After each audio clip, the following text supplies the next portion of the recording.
alumnas del tercer año de secundaria.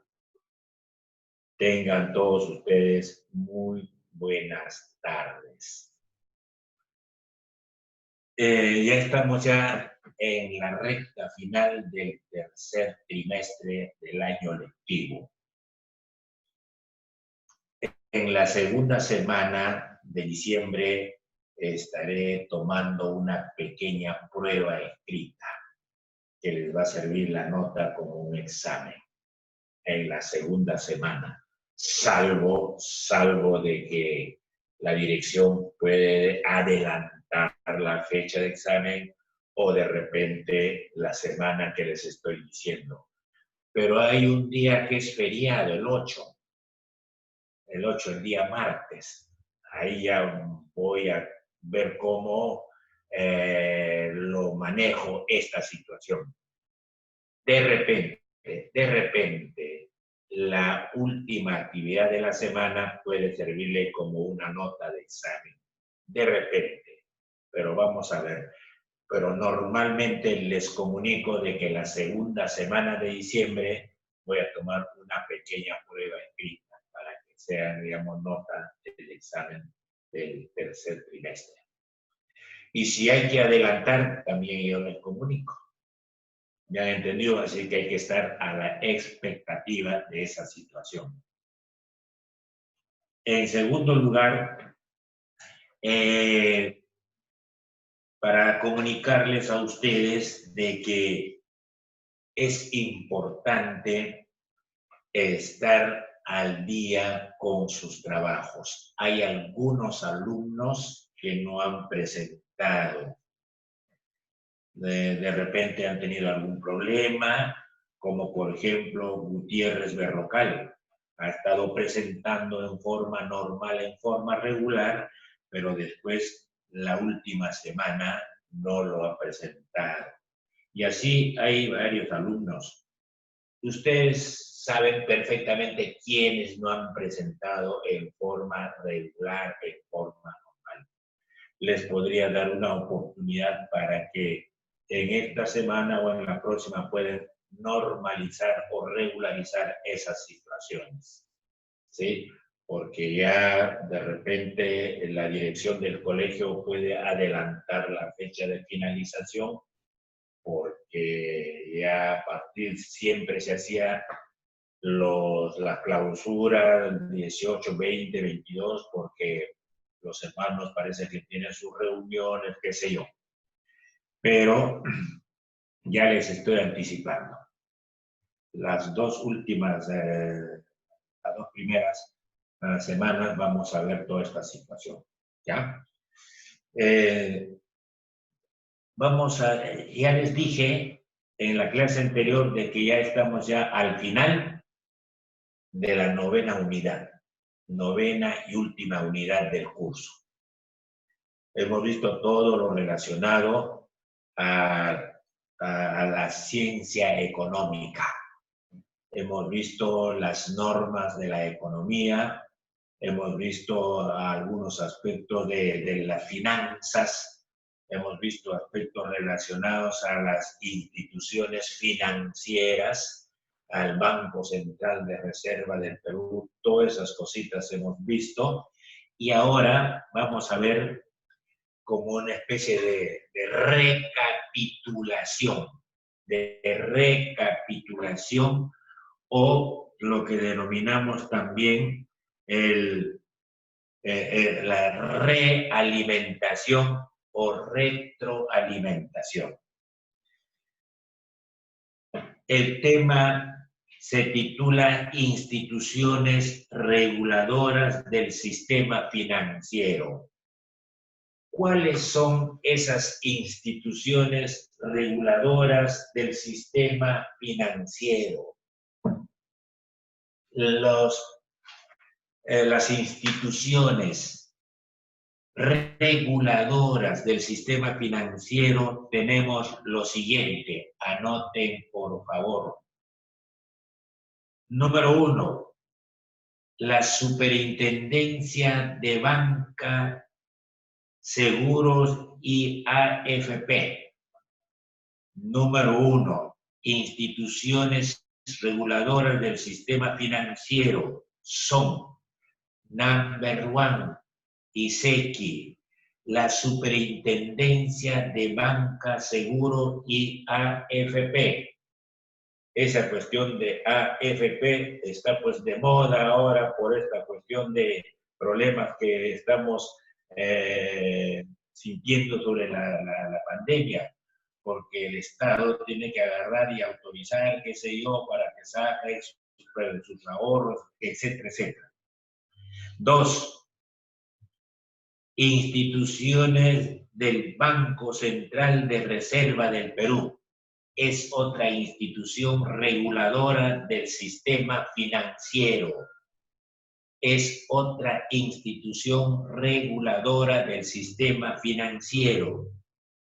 Número 3, la Superintendencia de Mercados de Valores. La Superintendencia de Mercados de Valores. Entonces, mis queridos alumnos y alumnas, hay 3 instituciones reguladoras del sistema financiero. El Perú es un país financiero, financista, y eso ya la semana pasada o antepasada lo había manifestado. Entonces, vamos a desarrollar la primera institución reguladora del sistema financiero que se llama la Superintendencia de Banca, Seguro y AFP.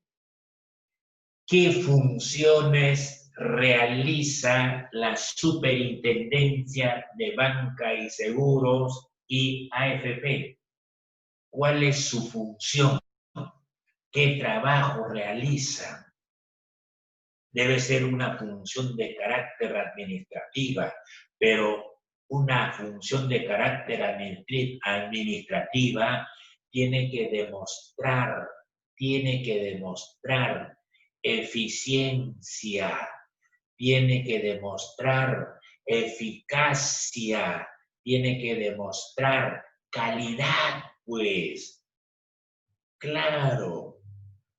Profesor, pero usted no está diciendo sus funciones. Número 1, la función de la superintendencia. Tienen ellos que prevenir y detectar operaciones sospechosas que implican algún ilícito, alguna anomalía. De repente quieren hacer alguna trampa por ahí, entonces se nota actitudes sospechosas que quieren hacer alguna situación anómala, ilícita, no de acuerdo a las normas que tiene esa institución. Entonces, esta institución tiene como función prevenir y detectar operaciones anómalas, operaciones que están en contra del reglamento de la institución. Toda institución tiene su reglamento. Por eso yo les decía a esos reglamentos que existen, yo decía, todas las instituciones tienen su mini constitución, que viene a ser un conjunto de reglas, un conjunto de normas para aplicar a fin de que la institución marche en forma normal, en forma organizada. La segunda función de la Superintendencia de Banca y Seguro, en eso estamos concentrados, por favor, Gutiérrez Berrocal, Pizarro López. Preservar los intereses de los depositantes en el sistema financiero. Preservar los intereses, porque si tú depositas un dinero, una cantidad de dinero a una institución, ese dinero tiene que ganar intereses, ¿sí? Y cuando esa institución presta dinero, también tiene que agarrar el que se ha prestado el dinero, tiene que pagar intereses.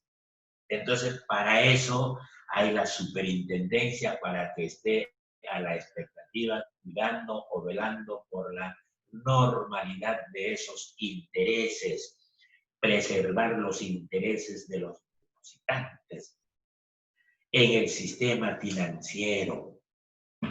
Tercera función de la Superintendencia de Banca, Seguros y AFP: supervisar y plantear exigencias a los intermediarios financieros.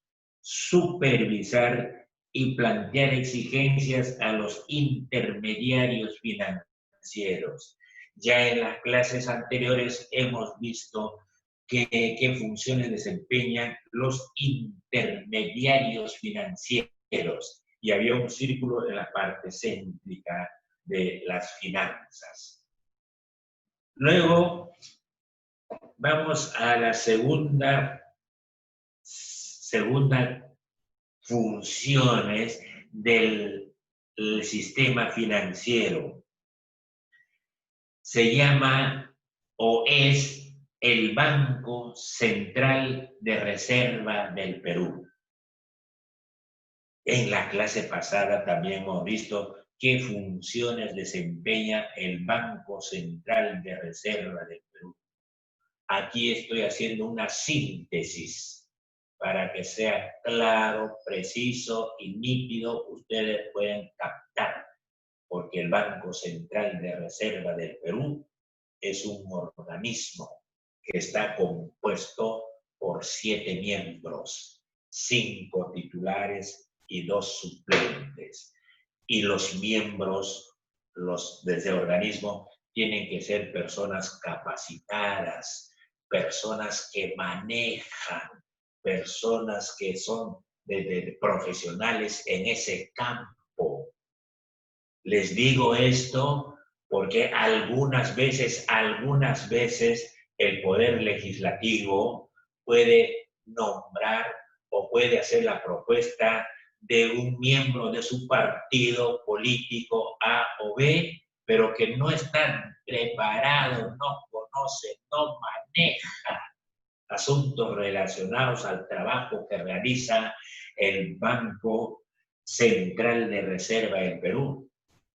Entonces, ¿a qué va? Tan solamente agarrar, estar frotándose las manos, luego estar bostezando, pero no participa en la solución de algún problema o en el aspecto administrativo. Eso lo digo por experiencia, porque conozco de lo que sucedió con un representante de un partido político X.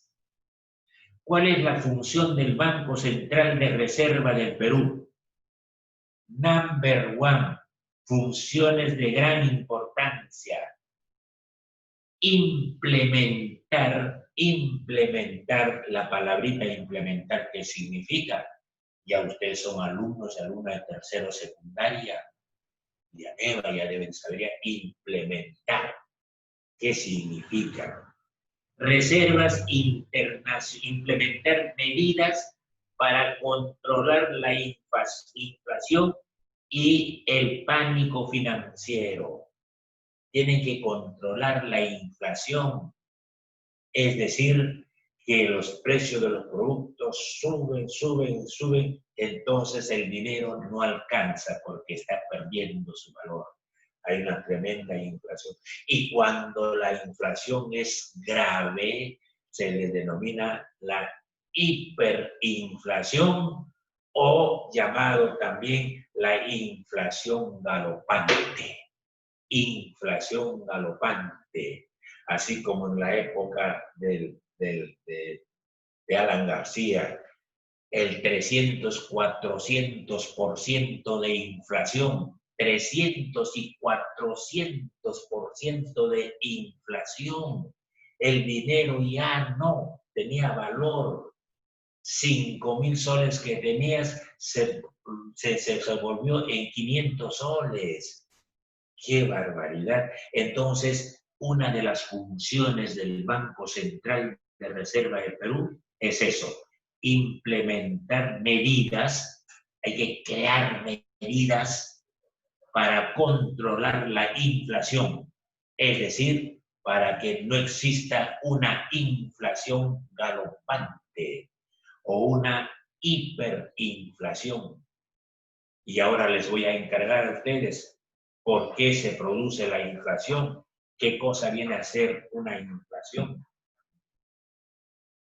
Y la segunda función del Banco Central de Reserva del Perú es administrar las reservas internacionales. Eso también ya lo hemos visto. Hay reservas internacionales y los directivos del Banco Central tienen que administrar eso. Pueden hacer préstamos, pero de acuerdo a lo que está normado, a su reglamento interno que ellos tienen. Su cargo es informar periódicamente al país sobre el estado de las finanzas nacionales, cómo está la finanza a nivel nacional.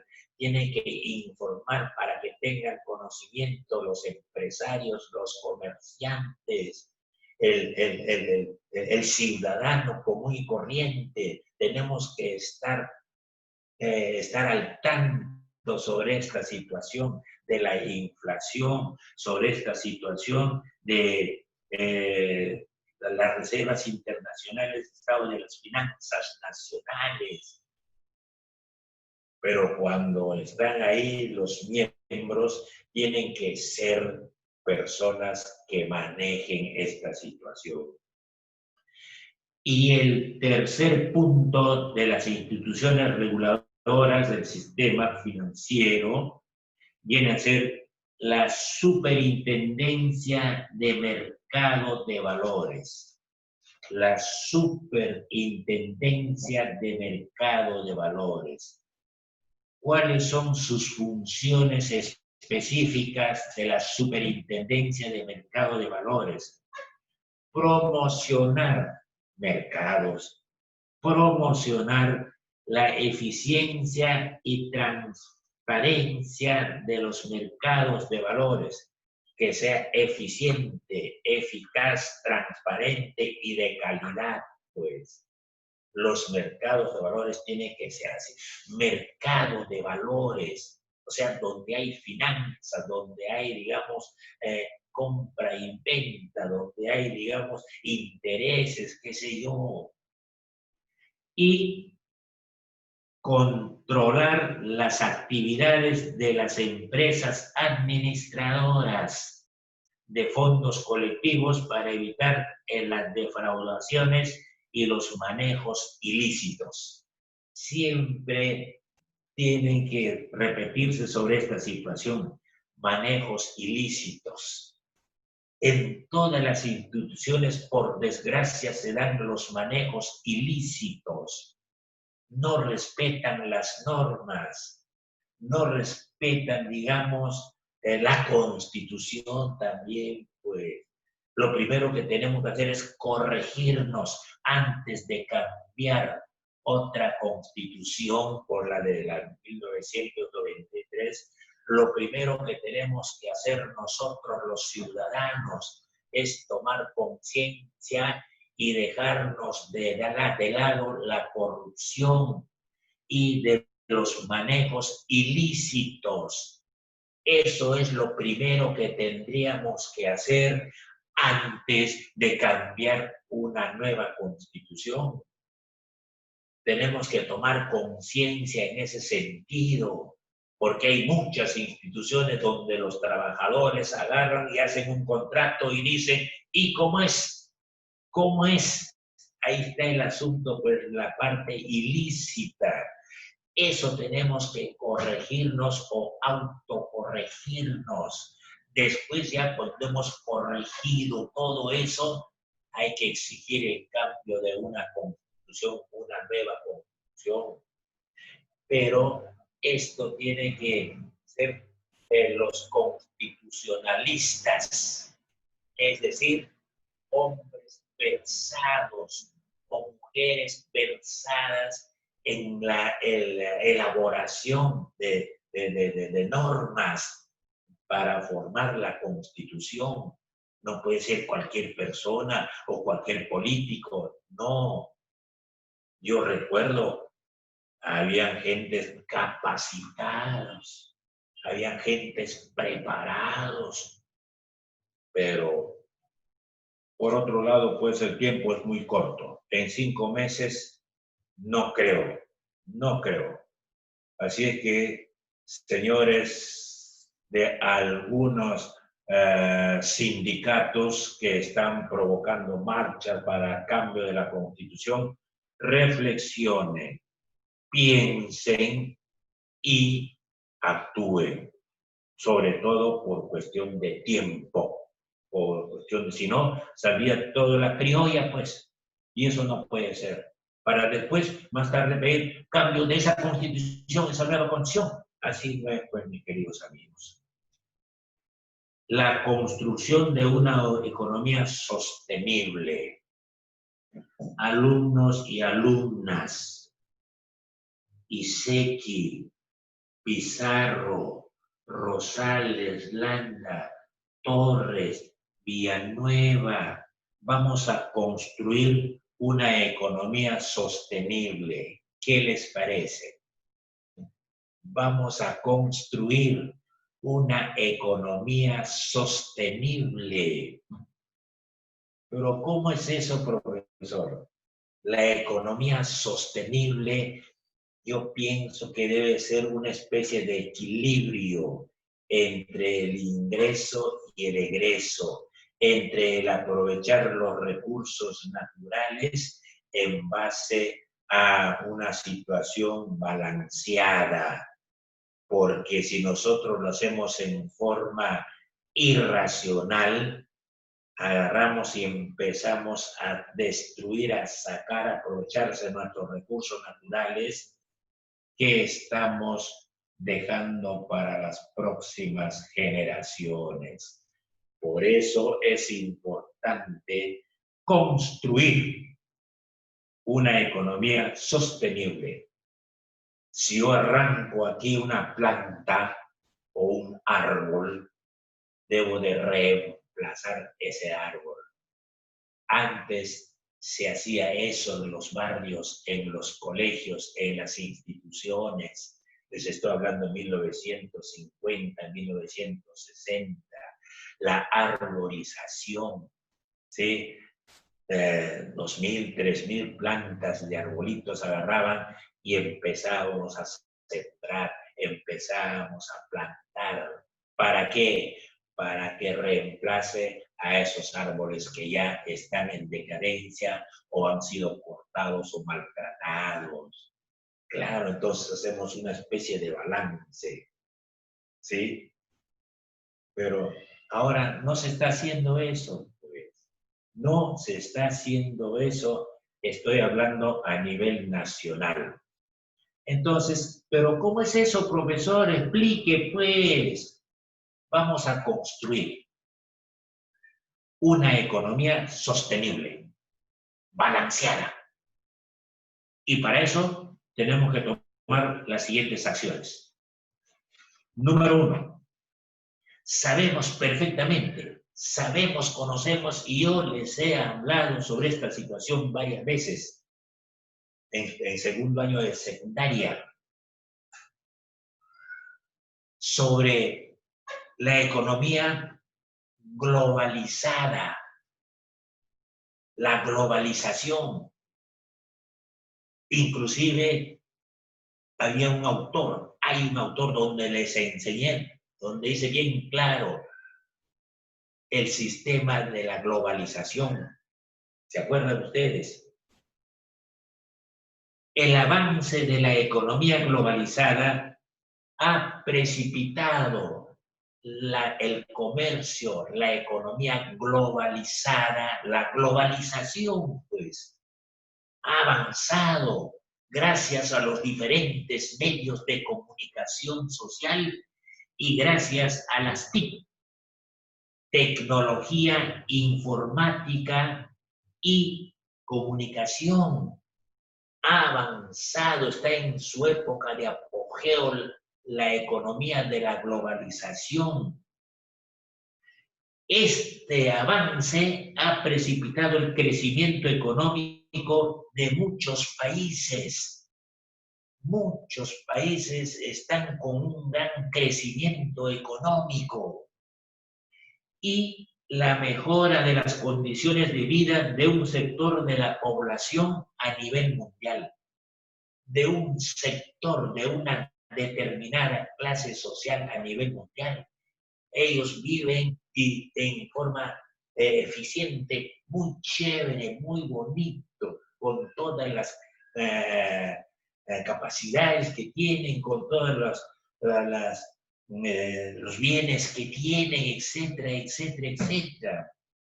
Y el resto de la población, hasta las caiguas, discúlpenme la expresión, mis queridos alumnos y alumnas.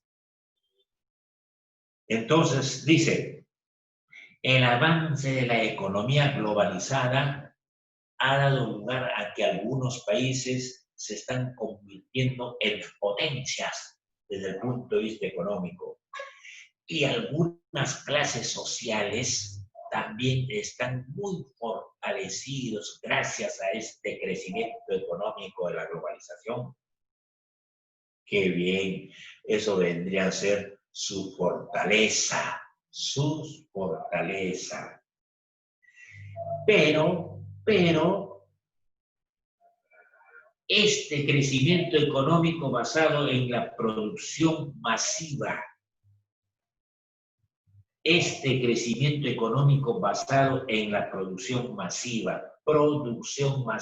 cualquier cantidad de producción, eso lo hemos visto también cuando hemos definido qué cosa es la economía.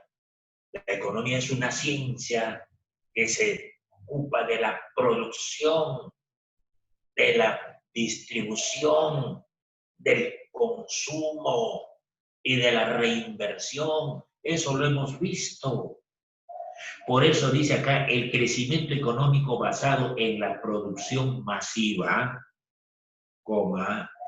en la explotación indiscriminada de los recursos naturales, explotación, no dice exploración, sino en la explotación de la minería, por ejemplo, del petróleo, por ejemplo, de la biodiversidad, por ejemplo, de la pesca, por ejemplo, recursos naturales en forma indiscriminada, en forma, ¿qué les digo? Irracional, incontrolada. Esos recursos naturales los están explotando. Existe eso. Y la obtención de grandes beneficios económicos, claro, pues porque todos nuestros recursos naturales se agarran y lo llevan para ser transformados en bienes, para ser transformados en productos y venderlos pues a nivel universal. La obtención de grandes beneficios económicos ha traído como consecuencia grandes desequilibrios. No queremos esos grandes desequilibrios. Al comienzo les dije que existe un equilibrio entre el aprovechamiento de los recursos naturales y la forma de poder controlar esa situación. No se puede aprovechar en forma irracional porque si no esto va a crear problemas para las futuras generaciones. Como consecuencia, grandes desequilibrios en el reparto de las riquezas, como en el ambiente o el espacio. Claro, pues, las riquezas se van a repartir así en forma justa. No, pues, hay un reparto injusto. Por eso reclaman los de que los que tienen otras ideologías, otros pensamientos, otras ideas, qué sé yo, porque no hay justicia, no hay equidad en el reparto de los bienes. La población debe tomar conciencia. ¿Qué cosa viene a ser la conciencia? La vida mental que nos damos cuenta en forma clara, precisa y nítida de las cosas que realizamos. Por eso dice acá, la población debe tomar conciencia de que los recursos sobre los que sustenta su modo de vida no están garantizados para las próximas generaciones. No están garantizados, pues, porque hay una explotación de recursos naturales irracionales. Los grandes empresarios, las grandes empresas, no están ellos aprovechando nuestros recursos naturales en forma regular, en forma normal. Pero sí lo están haciendo en forma irregular y anormal. Por lo tanto, si estamos viendo estos dos puntos, por lo tanto, ¿cómo debería de ser? ¿Cómo debería de ser, mis queridos alumnos y alumnas de tercer año de secundaria? Existe la necesidad de construir una economía sostenible. Tenemos que construir una economía sostenible, que es una responsabilidad ineludible de todos los peruanos, de todos los habitantes a nivel mundial. ¿Por qué? Porque se trata, digamos, de una economía de carácter internacional, a nivel mundial.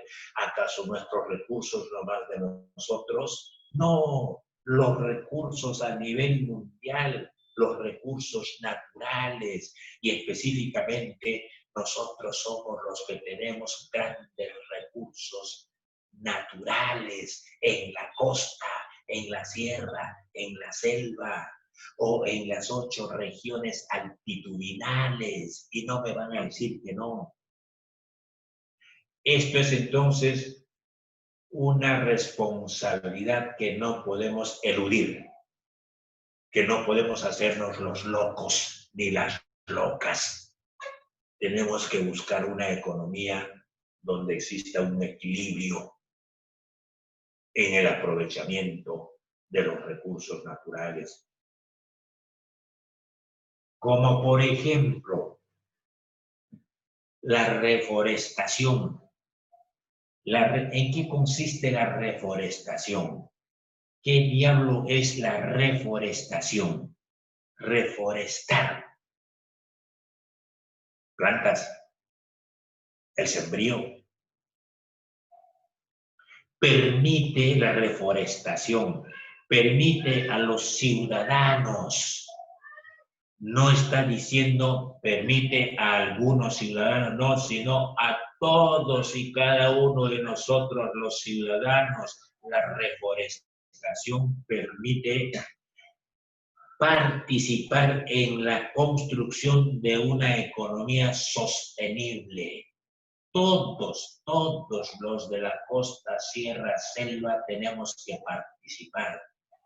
En eso tenemos que poner énfasis antes de pedir un cambio de la Constitución, mis queridos amigos.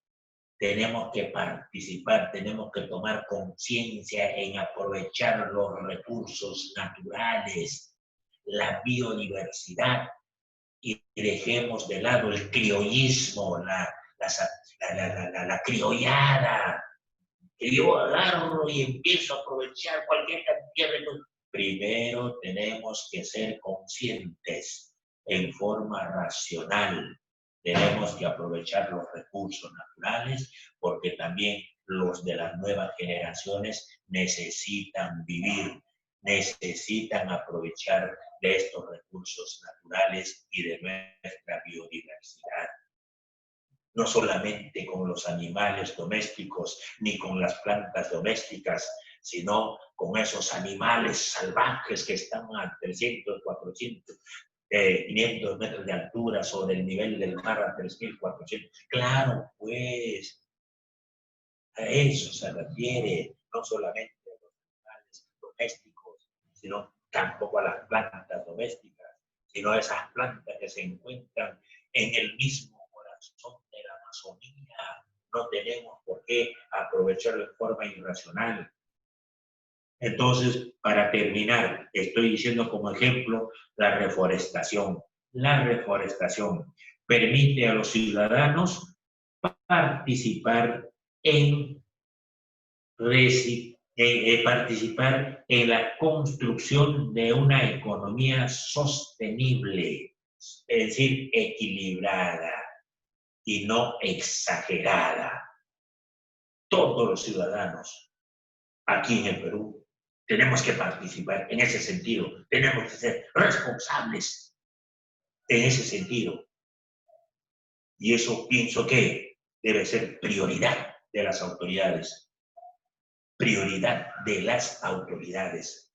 Y nosotros, si no hay ese trabajo prioritario de las autoridades, nosotros los de la población tenemos todo el derecho de organizarnos y en forma pasiva reclamar un diálogo con las autoridades locales, con las autoridades regionales y con las autoridades nacionales. Para terminar,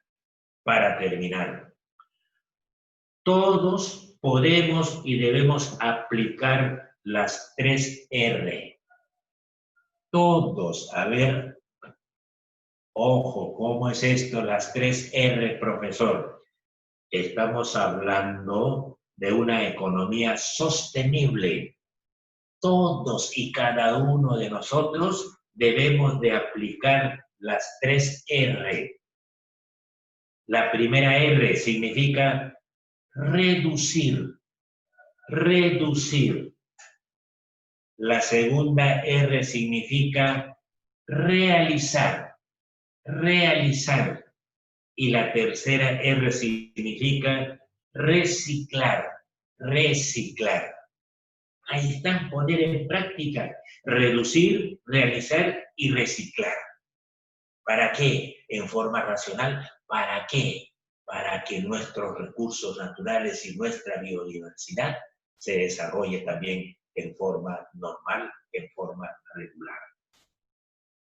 Dice luego, y contribuir a la necesaria toma de decisiones colectivas.